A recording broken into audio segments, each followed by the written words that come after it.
Hey, what's up guys? Selamat datang kembali di Naksir Sneakers. Kesempatan kali ini gue akan melakukan performance review terhadap sepatu Nike Kyrie Flightwear 3. Ini sepatu yang menarik banget dan sebenarnya banyak di request oleh kalian karena kalian penasaran sama sepatu-sepatu budget yang ada di market saat ini. Dan ini salah satunya guys. Dan seperti biasa untuk performance review gue lakukan di lapangan langsung. Jadi without further ado langsung aja kita menuju ke lapangan guys. Stay tuned and check it out.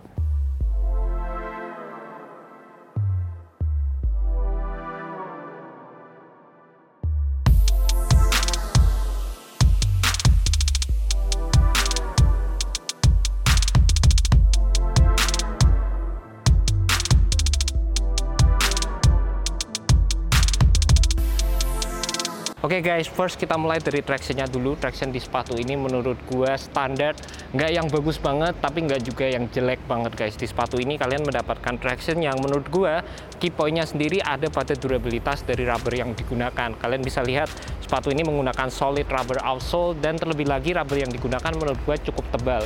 Jadi kalau kalian mau pakai sepatu ini di lapangan outdoor, ini bisa banget. Dan menurut gua ini juga bakal jadi sepatu yang durable. Terlebih lagi kalian bisa lihat pattern yang digunakan di sini cukup multidirectional. Jadi ini juga dapat mengcover di setiap gerakan kita. Dan satu juga pengalaman yang gue rasain saat menggunakan sepatu ini, kalian perlu wiping juga, terutama kalau kalian bermain di lapangan indoor yang banyak debu atau lapangan yang bisa dibilang nggak terlalu bersih guys. Jadi pastikan kalian wipe sepatunya agar dapat mendapatkan traction yang jauh lebih bagus. Di bagian cushionnya sendiri kalian bisa lihat ini menurut gue setup yang bisa dibilang cukup minimal. Dan cushion bukan merupakan salah satu key point dari sepatu ini menurut gue pribadi. Kalian bisa lihat sepatu ini hanya menggunakan Zoom Air Unit di bagian forefoot aja. Jadi sekilas kalau gue bergerak ini merupakan tepat di bagian strike zone sih. Tapi kita nggak mendapatkan full coverage seperti di sepatu-sepatu signature shoe lainnya. Untuk materialnya sendiri, sepatu ini mostly terdiri dari dua macam material. Di bagian depan kalian akan mendapatkan mesh, yang ini juga gue bisa bilang cukup standar. Dan di bagian belakang dari sepatunya kita mendapatkan synthetic leather. Sebenarnya setupnya ini mirip banget sama apa yang digunakan pada Kyrie 6. Jadi di bagian depan mostly kalian mendapatkan material yang cukup fleksibel. Ini fleksibel banget, tapi di bagian belakang kalian mendapatkan material berstruktur. Ini berguna untuk menjaga heel kalian dan juga pada bagian belakang kaki kalian agar mendapatkan support yang cukup baik. Dan ada beberapa fuse juga layering material, terutama di bagian depan. Dan ini berfungsi untuk memberikan kalian durabilitas terhadap material yang ada pada sepatu ini. Dan untuk overall fitnya sendiri, menurut gue pada bagian tengah dan sampai bagian belakang, ini cukup oke, terutama karena ini juga dibantu dengan strap yang ada pada sepatu ini.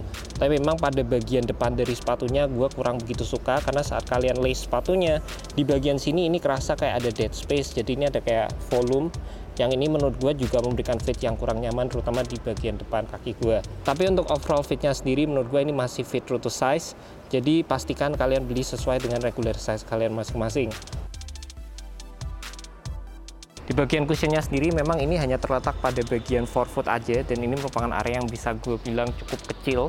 Dan di belakang sepatunya kalian hanya mendapatkan midsole yang ini berupa Phylon midsole, jadi ini benar-benar standar banget. Tapi saat gue gunakan heel to toe transition sebenarnya cukup oke pada sepatu ini. Dan untuk overall feel dari cushionnya sendiri, ini merupakan cushion yang bisa gue bilang benar-benar minimal banget. Dan overall cushionnya sendiri menurut gue pribadi tidak merupakan cushion yang dapat memberikan impact protection yang benar-benar maksimal guys. Tapi pengalaman gue saat menggunakan sepatu ini, kalian mendapatkan overall cushion yang benar-benar low to the ground, responsif, dan kalian juga bakal kerasa cepet banget saat pertama kali kalian menggunakan sepatu ini. Jadi mostly kalian bakal bergerak menggunakan bagian forefoot, seperti gerakan crossover, kalian lari, ini semuanya bakal berfokus pada bagian forefoot kalian. Dan cushionnya itu pas banget, ada tepat pada bagian strike zone juga. Dan ini juga dibantu dengan overall traction yang multidirectional. Jadi mau kalian gerakan lateral, kalian mau gerakan maju seperti ini, semuanya dapat tercover di sepatu ini guys. Untuk overall supportnya sendiri, sepatu ini mostly dibantu dengan fit yang ada pada sepatunya juga.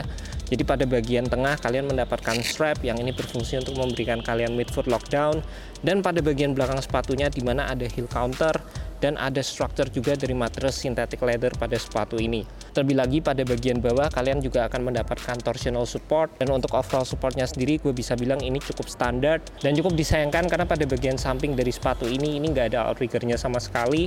Jadi menurut gue base yang digunakan di sepatu ini kurang lebar dibandingkan sepatu-sepatu yang pernah gue gunakan sebelumnya. Ini bener-bener kayak menyempit banget, dan saat gerakan seperti ini Ini menurut gue juga kurang begitu stabil. Juga satu hal lagi yang cukup menarik di sepatu ini, kalian mendapatkan rounded outsole, ciri khas dari Kyrie Irving. Jadi ini berfungsi untuk memberikan kalian extra smoothness saat kalian bergerak di lapangan, terutama gerakan crossover. Kalau kalian shifty seperti Kyrie Irving begini, ini juga dapat di cover dari bagian traction yang ini menjalar sampai ke bagian samping dari sepatunya. And yo guys, kembali lagi di studio Naxxel Sneakers. Berikut merupakan pendapat gue mengenai sepatu Nike Kyrie Flytrap 3 ini.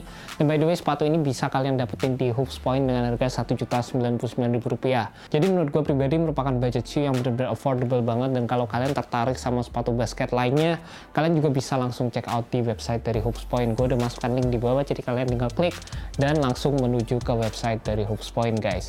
Overall dari sepatu Nike Kyrie Flytrap 3 ini terlepas dari kurangnya overall fit di bagian forefoot dan juga cushion yang kurang optimal menurut gue pribadi, kalian bisa menggunakan kaos kaki yang cukup tebal. Contohnya kayak di Stay Hoops, gue biasa pakai kaos kaki Stay Hoops dan itu dapat membantu sedikit guys, meskipun itu juga nggak akan membuat sepatunya jadi kayak bener-bener nyaman banget.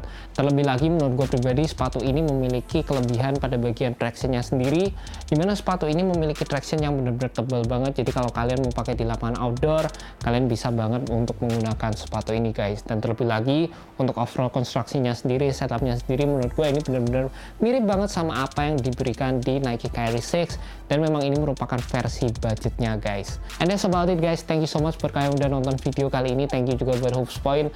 Gue berharap banget di bulan ini gue bisa menuju ke 10.000 subscriber, jadi tolong guys dibantu pencet tombol subscribe-nya, and see you next video guys. Peace.